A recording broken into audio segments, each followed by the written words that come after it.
Alors, on se retrouve dans la suite du cours pour le gros chapitre sur les déplacements d'équilibre. Alors, c'est un gros chapitre, il est important parce que on s'en sert encore en réto dans des exercices acide-base par exemple, mais par contre, c'est pas un chapitre qui est compliqué du tout. Donc, à partir du moment où on a compris quelques concepts, honnêtement, c'est franchement facile, mais il faut vraiment l'avoir compris. Donc, pour recadrer dans là où on en est à une réaction qui est une réaction d'équilibre. Une réaction d'équilibre, c'est donc une réaction qui va à la fois vers la droite et vers la gauche et qui, quand elle a atteint l'équilibre, est caractérisée par une constante d'équilibre qui est nommée Kc, qui est une valeur numérique dont on a vu aujourd'hui en classe que les unités pouvaient varier.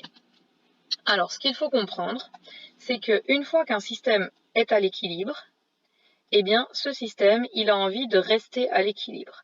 Et si vous venez perturber cet équilibre,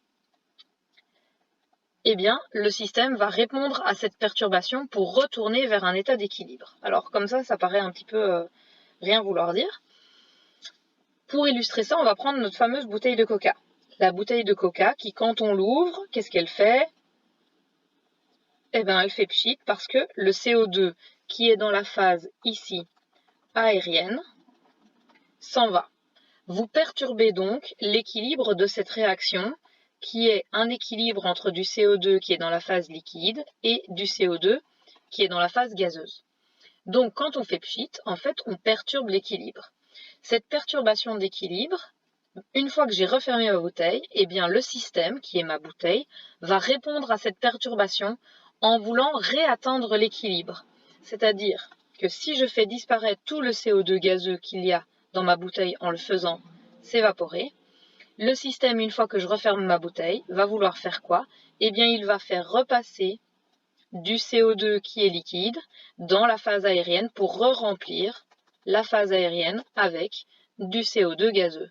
Donc, la bouteille va reformer en quelque sorte du CO2 liquide qui va donc diminuer et elle va reformer du CO2 gazeux.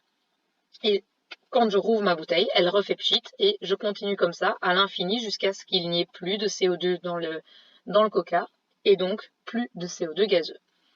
Donc ça, c'est pour illustrer le truc. Donc, le premier concept à retenir, c'est qu'un système qui est à l'équilibre va toujours vouloir rester à l'équilibre et que pour pouvoir faire ça, en réalité, le système va aller à l'opposé de ce que nous, on lui impose. Donc le système va contrer le changement imposé. Ça, c'est un concept que vous devez absolument garder en tête. Si vous avez compris ça, donc ça veut dire quoi? Ça veut dire que j'enlève le CO2 gazeux, le système va vouloir faire contrer ce changement, c'est-à-dire que l'opposé d'enlever le CO2 gazeux, c'est de remettre du CO2 gazeux. Donc je l'ai enlevé, le système, hop, m'en remet. Admettons que je rajoute du CO2, eh bien il va vouloir le faire disparaître. Donc ça, c'est vraiment le concept le plus important du chapitre. On a plusieurs facteurs sur lesquels on va pouvoir jouer.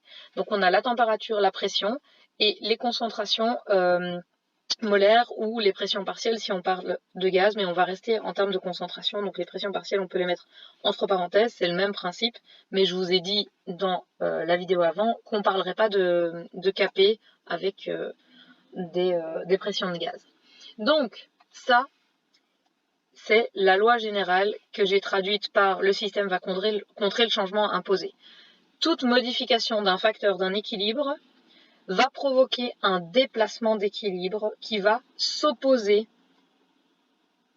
à la variation du facteur considéré. Donc ça veut dire que c'est exactement ce que je vous ai dit là. Le système, donc le système c'est l'endroit où il y a la réaction chimique, va vouloir contrer le changement que vous lui imposez. Donc en gros, ça c'est le résumé. Le système fait toujours l'inverse de ce que vous lui faites. Il va vouloir s'opposer au changement. Alors, on va faire les facteurs 1 à 1. Premièrement, influence de la concentration. Donc, si je prends une réaction chimique, qui est la synthèse de l'ammoniac, ici, N2 plus 3H2 donne 2NH3, j'écris sa constante d'équilibre, NH3 exposant 2 sur N2 sur H2 exposant 3.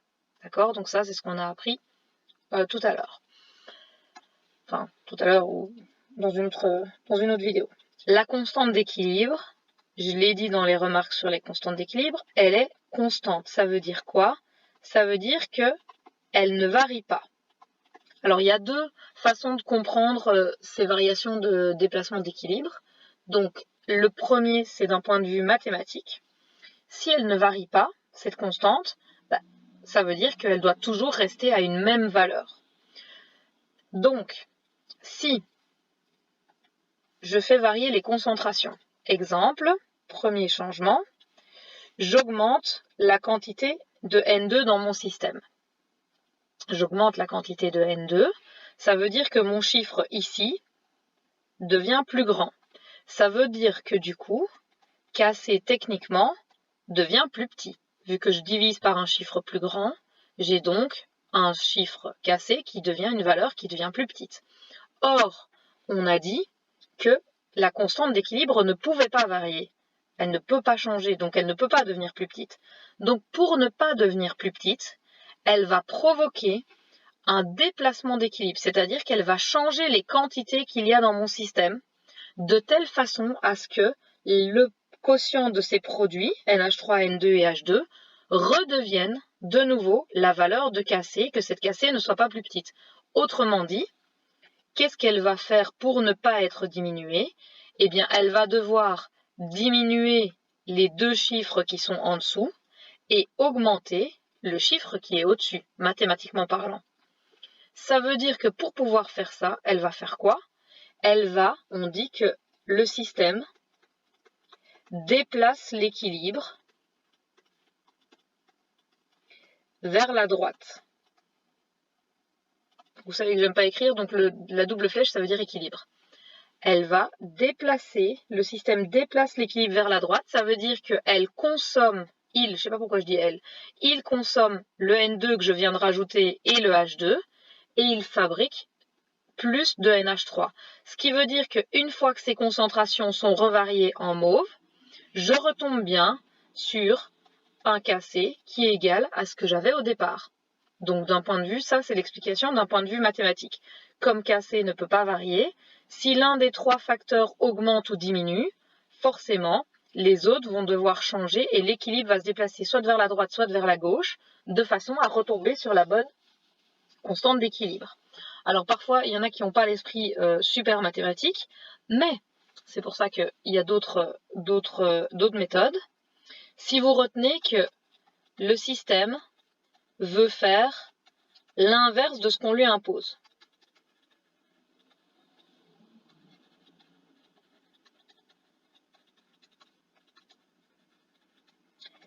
Ça veut dire que si je retourne sur mon point orange, j'ai augmenté N2. L'inverse, c'est diminuer N2. Pour faire disparaître N2, il n'y a pas 36 possibilités. Il faut que le système consomme du N2, le fasse disparaître, et quand N2 disparaît, il se transforme forcément en NH3. Donc N2 et H2 vont diminuer pour se transformer en NH3. Donc vous pouvez augmenter la rentabilité d'une réaction en n'augmentant que la concentration de l'un des deux. Si je diminue la concentration d'un des constituants, exemple, je vais diminuer la concentration de H2. Donc, exemple, vous êtes dans une usine et en fait, il y a un trou dans mon réservoir de H2 et j'ai de l'H2 qui s'échappe. Donc, à la place d'en avoir une certaine quantité, j'en ai moins. Le système, qu'est-ce qu'il veut faire? Il fait l'inverse de ce qu'on lui impose. Donc, si moi, je diminue H2, le système va vouloir augmenter. Et pour pouvoir augmenter H2, le système va faire quoi? Il va prélever du NH3 et le forcer à se décomposer et à aller vers le H2 et le N2. Et il va donc augmenter la quantité de N2 et augmenter la quantité de H2. Et parallèlement, la quantité de NH3 diminue. Donc en gros, on peut retenir que si on diminue la concentration d'une espèce, le système va se déplacer de façon à augmenter cette espèce qui a disparu.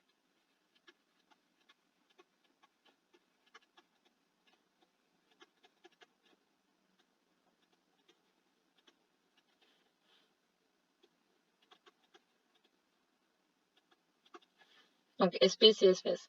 Si par contre, on augmente la concentration d'une espèce chimique dans le système va vouloir contrer ce que je fais. Donc si je l'augmente, il va vouloir la diminuer. Donc il va se déplacer du côté opposé de cette espèce pour la faire disparaître.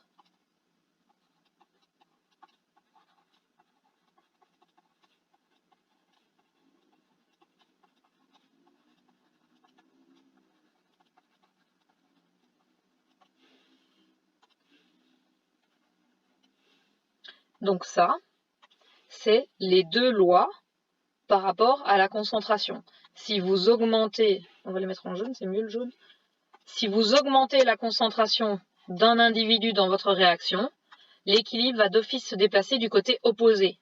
Si vous diminuez la concentration d'un individu dans votre réaction, le système va se déplacer vers celui que vous avez diminué de façon à le contrer et à la réaugmenter. Donc, de façon à augmenter cette espèce, ça veut dire il se déplace du côté de cette espèce. Ça, c'est pour les concentrations. Donc ça, c'est l'explication. Alors, cette ligne-là devrait être au-dessus de la page suivante. Et en fait, je vais vous refaire cette démo-là parce que il n'y a pas assez de détails là pour que vous compreniez. Donc, pour une réaction, ici, donc la synthèse du NH3, la concentration en NH3 au carré sur N2 fois H2 au cube est égale à la constante d'équilibre. Maintenant, si je change et que je prends dans un deuxième exercice, donc ça veut dire que je fais la manip une fois, et dans une deuxième manip, je dis que en fait la concentration en N2 est égale à 2 fois la concentration de base de N2, et que la concentration en H2 est égale à 2 fois la concentration de H2 de départ. Et que, du coup, j'écris la constante d'équilibre de cette nouvelle, entre guillemets, réaction. Donc ça veut dire que Kc est égal toujours, on va le faire en mauve, comme ça vous comprenez, Kc est égal à la concentration en NH3 au carré, divisé sur la concentration de N2, mais qui est x2 parce que j'en ai pris le double, fois la concentration de H2 fois 2 aussi, exposant 3. Il n'y a pas d'exposant 2 là, je suis désolée. Donc, ceci, c'est la constante d'équilibre de ma deuxième réaction. Donc ma deuxième réaction, c'est si je fais la même manip, mais en mettant le double de N2 dans mon système et le double de H2. Donc j'ai cette constante d'équilibre-ci. Si on isole pour trouver ce que vaut la concentration de NH3, bah ici, au-dessus, dans ma première manip, j'obtiens que la concentration en NH3 au carré est égale à Kc fois la concentration en N2 fois la concentration en H2 exposant 3. Je fais la même chose ici. La concentration de NH3 au carré est égale à Kc fois 2 fois la concentration en N2 fois 2 exposant 3, donc 2 fois 2, 4 fois 2, 8, la concentration en H2, soit la concentration en NH3 au carré est égale à Kc fois 16 fois N2 fois H2. Autrement dit, la concentration de NH3 au carré divisé par 16 est égale à Kc fois N2 fois H2. Vous allez voir où je veux en venir tout de suite. Étant donné que ça et ça, c'est la même chose, j'ai le droit de poser que la concentration de NH3 au carré de ma première manip est égale à la concentration de NH3 de ma deuxième manip sur 16, parce que ça vaut ça. Et si je fais passer le 16, donc j'en déduis donc que la concentration de mon NH3 dans ma deuxième manip est égale à 16 fois la concentration de NH3 au carré. Ce qui veut dire, si je prends la racine carrée de tout le monde, histoire de simplifier les choses, la concentration en NH3 de ma manip 2, de ma manip 2, quand j'ai doublé les concentrations, est égale à 4 fois la concentration de NH3 que j'avais dans la première manipulation. Ça veut donc dire que en doublant la quantité des réactifs, on quadruple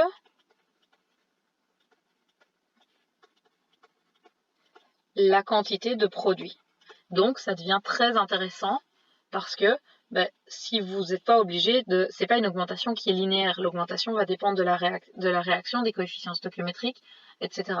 Donc c'est une méthode qui va être très intéressante et très utile pour pouvoir augmenter les rentabilités de certaines réactions. Donc c'est ce qui était expliqué donc jusque-là, mais beaucoup trop vite. Et on en arrive à cette conclusion-là.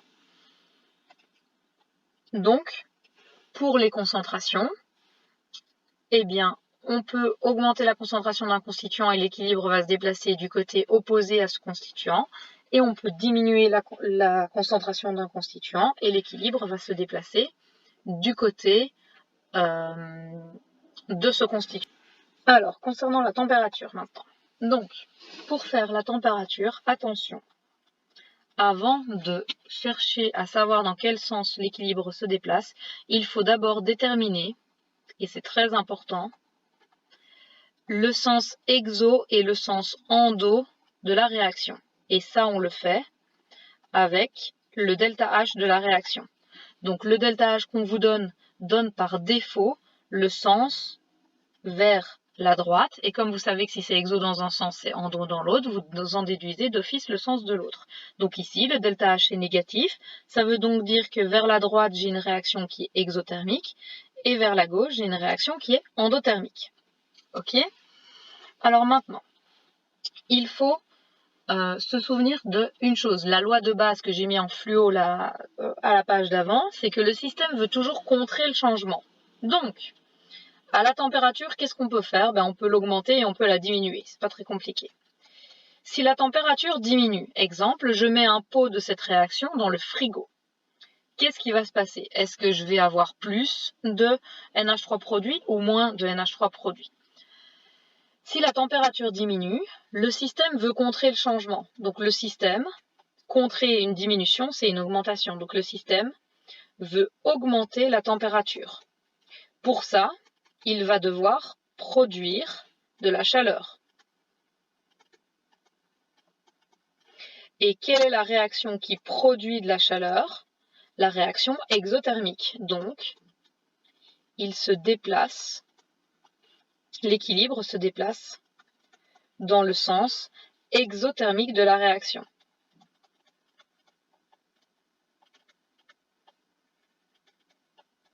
Donc ici, le sens exothermique, c'est celui qui va vers la droite, la réaction va aller vers la droite. Si la température diminue, oui, vous allez me dire c'est facile, forcément on va vers la gauche. Il n'y a que deux côtés à une réaction. Si la température augmente, on va le faire juste comme si on n'avait pas fait le dessus, si la température augmente, le système va vouloir la diminuer. Pour diminuer la température, il faut l'utiliser, il faut la consommer. Il faut réchauffer quelque chose, il faut brûler quelque chose avec, il faut en faire quelque chose. Et quelle est la réaction qu'il va consommer de la chaleur ou de l'énergie ? Donc pour diminuer, le système doit la consommer, cette énergie. Et la réaction qui consomme de l'énergie, c'est la réaction endo.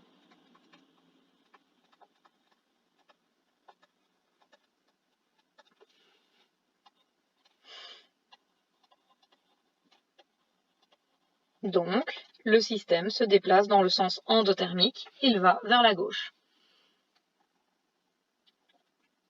Donc c'est ce qui est mis ici. Si j'augmente la température, Une élévation de la température, ça favorise la réaction endothermique, donc on va aller vers la gauche.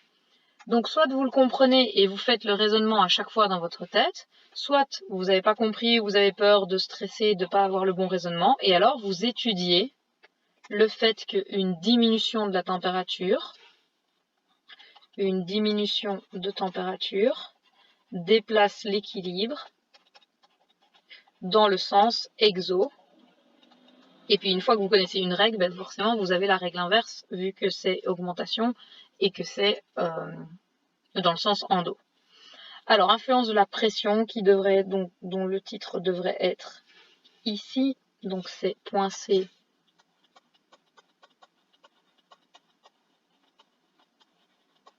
Influence de la pression. Alors pour la pression comme pour la température, on doit avoir une étape avant de commencer à réfléchir si ça va à droite ou si ça va à gauche. C'est quoi cette étape? C'est de compter le nombre de moles de gaz, donc N petit g, à droite et à gauche de l'équation. Donc ici, toutes les molécules sont gazeuses. Donc ça veut dire que j'ai du N2 qui est gazeux, du H2 qui est gazeux et de NH3 qui est gazeux. Vous verrez que dans les interros, j'oublie pas de mettre les petits N, les petits G. Ici, même chose, le HI est gazeux, le I2 est gazeux et le H2 est gazeux. Il pourrait y avoir des équations où vous allez avoir un petit L, ça veut dire qu'il est liquide, un petit S. Donc, on fait le décompte de simplement les gazeux. Les autres n'existent pas. Donc ici, j'ai 3 moles de H2 et 1 mole de N2. Elles sont toutes les deux gazeuses, donc ça me fait 4 moles de gaz à gauche, qui sont en équilibre avec 2 moles de gaz à droite. Alors, c'est de nouveau l'idée qu'il faut garder, c'est le système fait l'inverse de ce que nous, on lui impose. Donc, si je diminue la pression,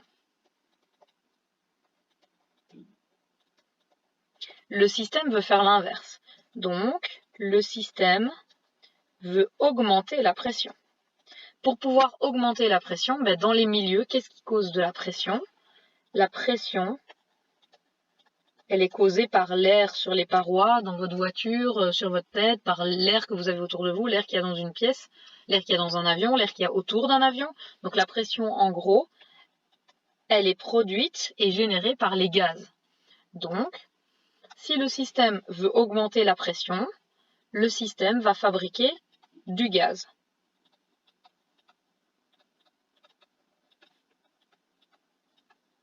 Et pour fabriquer du gaz, il va déplacer l'équilibre où il y a le plus de nombre de moles de gaz. Il va favoriser le côté où il y a le plus de moles de gaz. Donc ici, si j'augmente la pression, si je la diminue, le système va aller vers la gauche. Alors que si je diminue la pression, si je l'augmente du coup, si la pression augmente, le système veut la faire diminuer. Et pour pouvoir diminuer la pression, il faut fabriquer moins de gaz. Donc, l'équilibre va se déplacer vers le côté où il y a le moins de moles de gaz.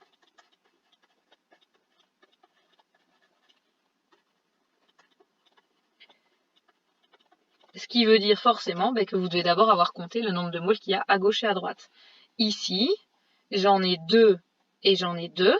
Donc si vous les comptez, 2 moles de gaz à droite en équilibre avec 2 moles de gaz à gauche. Donc, il n'y a pas d'effet de la pression. Si vous augmentez la pression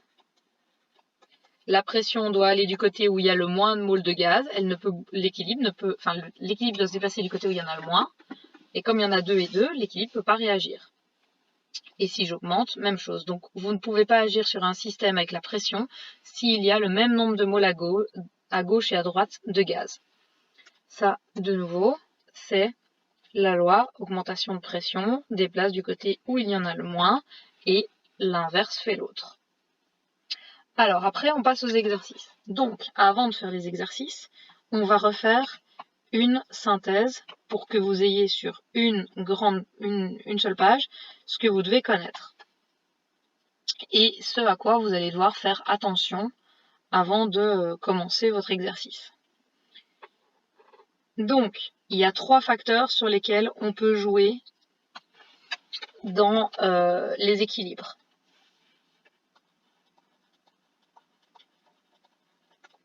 Le premier, c'est la concentration. Alors, on peut faire 2 choses à la concentration. On peut augmenter la concentration d'une espèce.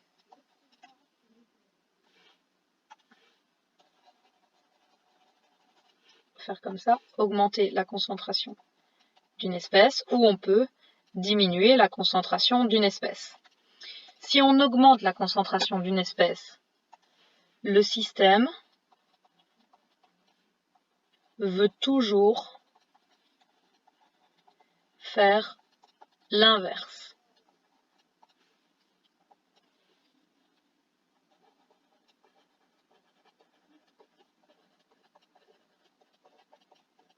Du changement qu'on lui impose. Donc, si j'augmente la concentration d'une espèce, le système va se déplacer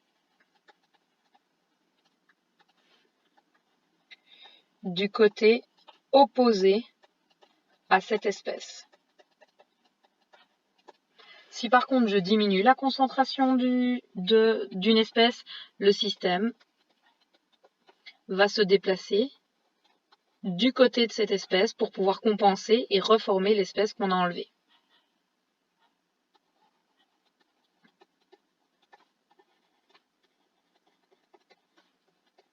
Alors, c'est un peu un principe de vase communicant. Alors ça, forcément, ça marche mieux quand je suis en classe avec vous. Mais on va essayer de faire ça comme ça. Donc, les vases communicants, je ne sais pas si vous êtes... si vous voyez de quoi je parle, c'est le fait que quand des choses sont connectées les unes aux autres avec des liquides dedans, eh bien, le liquide des 2 choses qui sont connectées va forcément être au même niveau. Donc si je monte celui-là, si ce paquet-là vient ici, le liquide sera quand même ici à ce niveau-là. Et si je le descends, même chose. Si je descends ce bac-là, le liquide, du coup, va arriver ici et va déborder. D'accord? C'est le principe des châteaux d'eau qui amènent l'eau dans les maisons. Les châteaux d'eau sont toujours en hauteur pour que l'eau coule vers les maisons et que vous n'ayez pas besoin de trop de pompes et trop d'énergie pour pouvoir capter l'eau. Eh bien, une réaction chimique, c'est exactement, à l'équilibre, c'est exactement un système de vase communicant. Si vous augmentez la quantité de A ici, j'augmente.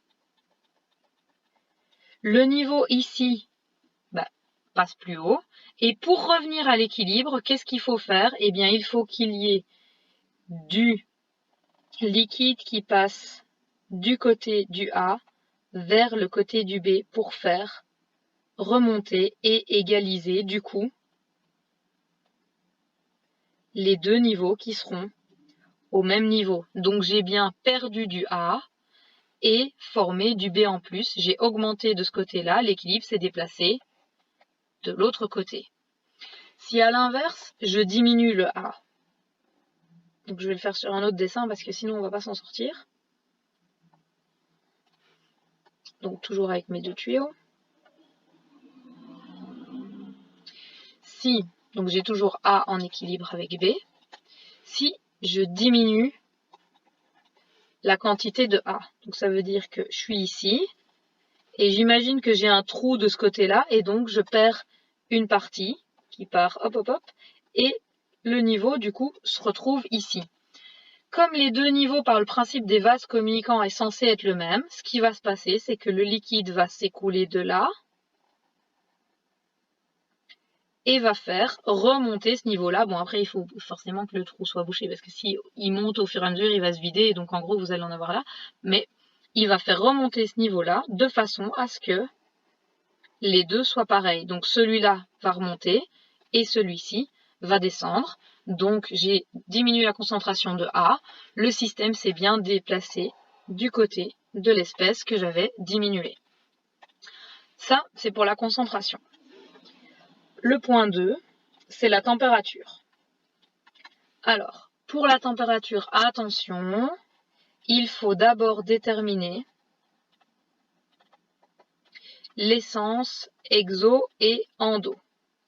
Ça, on le fait avec le delta H ou avec vos connaissances. Par exemple, une réaction de combustion, c'est toujours exothermique. Donc forcément, la réaction inverse est endothermique. Et alors, les lois, c'est quoi? Eh bien, une augmentation de la température déplace l'équilibre dans le sens endothermique de la réaction. Donc vers la droite ou vers la gauche, mais dans le sens qui est endothermique. Parallèlement, une diminution de la température déplace l'équilibre dans le sens exothermique. Ça, c'est pour les règles. Si vous le faites de façon logique, quand je diminue la température, le système veut que cette température réaugmente, donc elle va vouloir produire de la chaleur, et la réaction qui produit de la chaleur, c'est la réaction exothermique. Quand je vous avais dit que tous les chapitres étaient liés, je vous mentais pas. Alors, la pression, et c'est le dernier point pour cette synthèse. De nouveau, il y a un point rouge, attention, il faut comptabiliser le nombre de moles de gaz à gauche et à droite de la réaction. Et ensuite, une augmentation de la pression déplace l'équilibre dans le sens...